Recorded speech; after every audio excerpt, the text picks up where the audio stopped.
Assalamu alaikum, welcome back to another video. So today I want to talk about common marriage mistakes, and the reason I wanted to talk about it is that even though these mistakes are common, most of us don't realize that we're making it. And I think knowing what they are will probably help you a little. So let's just get into it. You believe that love and chemistry are enough to maintain a relationship. This is probably one of the worst things that we can believe, and yet it's the most common thing that we believe. We believe that love is enough to guarantee a successful relationship, or that because we have chemistry with this person, that means this person is the one for us, and therefore we will have a successful relationship. I don't know where we get this idea from, but I do know that it's completely false. Because love and chemistry do not guarantee a successful relationship. There's a lot of work and effort that goes into a relationship. A relationship is a lot more than just love and chemistry. And yes, of course, love and chemistry are important factors in any relationship, but they are not of the utmost importance in a relationship. When you are going through a difficult time in your relationship, the amount of love and chemistry that you have for that person is not what will save your relationship. The effort, the hard work, the understanding, the patience, that's what's going to have a greater effect on the success of your relationship. You are missing most of the connection bits. Now, connection bids is something that I learned about recently while I was watching a video where the Gottmans, who have written relationship books, talked about connection bids. They performed an experiment in what they call the apartment lab, where they studied couples over a certain period of time. They were simply watching them and watching how they interacted with each other and the kind of conversations that they had. They studied these couples over a 6-year period, and by the end of the 6-year period, they were looking for what made a successful relationship and what made an unsuccessful relationship. Something that they noticed at the end of the 6-year period was that the couples who were successful in their relationship and were still happy in that relationship, they were meeting the connection bids about 86% of the time. And the couples who had failed in their relationship, they were only meeting the bids about 33% of the time. So they found that this whole concept of connection bids is actually essential to a successful marriage. So the obvious question is, what is a connection bid? It's exactly what it says. It's a bid for connection from one partner to the other, and it can come in many different forms. It can be as simple as you asking your partner how their day was, or you going in for a hug, or simply smiling at them.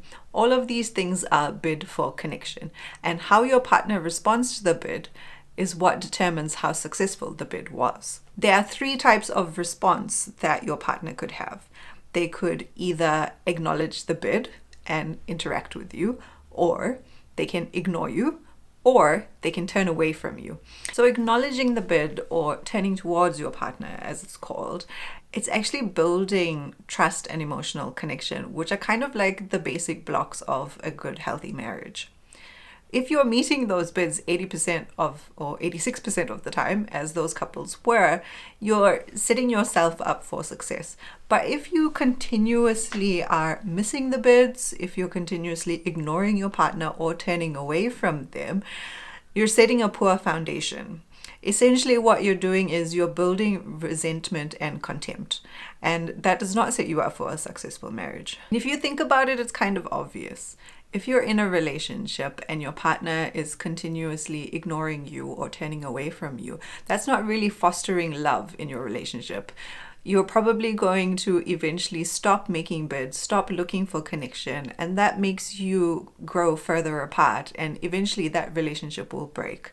So think about these bids seriously. When your partner is reaching out, when they are making a bid for connection, try your best to meet that bid.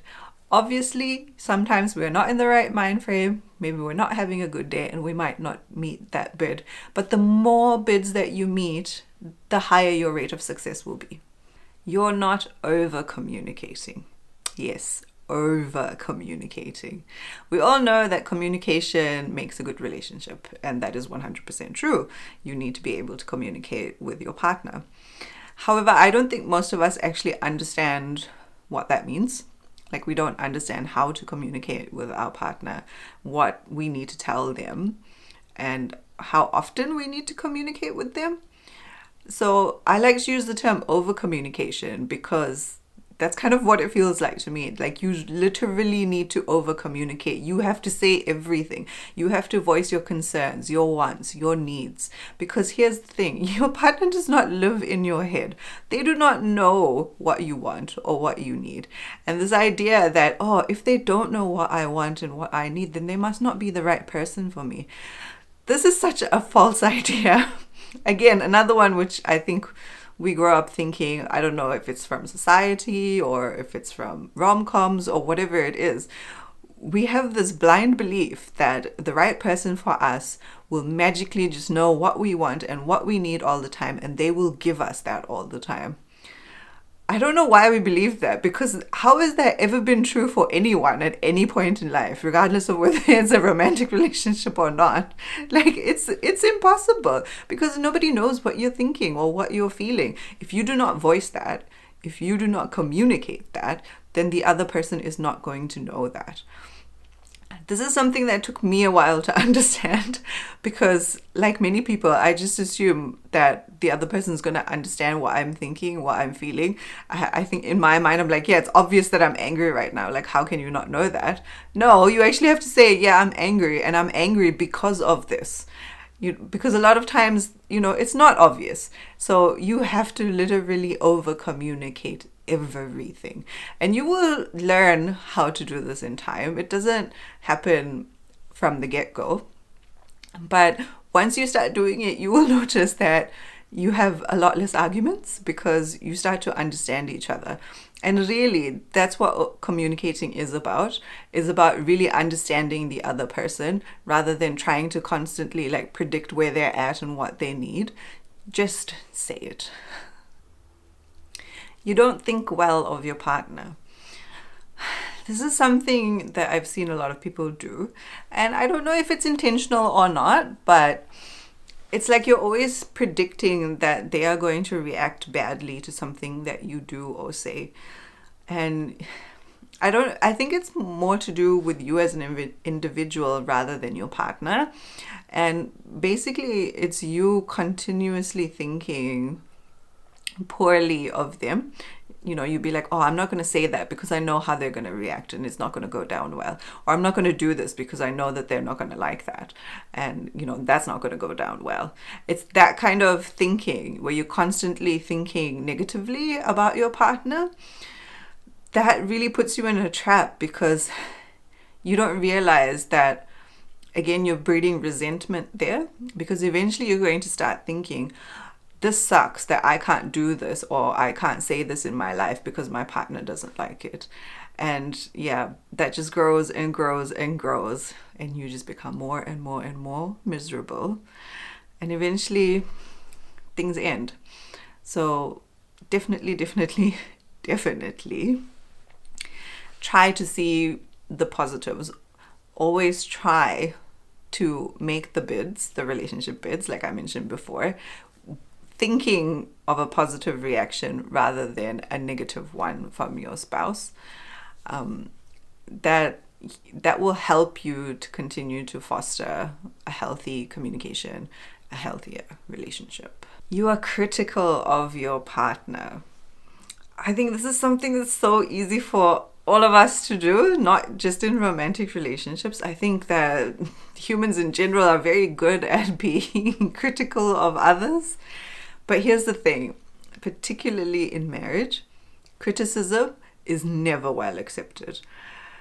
Here, I just don't see how anybody could ever feel great after being criticized by your partner. Criticism really does just breed contempt in the relationship. And here's the thing that you're probably wondering, okay, so how will they improve if I don't tell them what they're doing wrong? Well, there are different ways to reinforce what you consider better behavior. So positive reinforcement has a greater effect than negative reinforcement. So I always think that you should always see the positive in your spouse above the negative. Always look at the good versus the bad, because here's the thing, every single human being on the planet has good and bad in them. What you focus on grows. If you continuously focus on those few negative qualities that your partner has, that is all that you will continue to see in them. But if you look at the positives in them, and I'm more than confident that there will be far more positives than there will be negatives, or at least I'm hopeful that there are far more positives than negatives, then that is what will grow in your relationship. It is not up to you to change your partner. You do not have the ability to change anyone, and nobody should expect their partner to change them either. That is not the point of a relationship. Do not go into a relationship thinking that somebody is going to fix you, or this relationship is somehow going to fix you. That is going to put a lot of pressure on your relationship.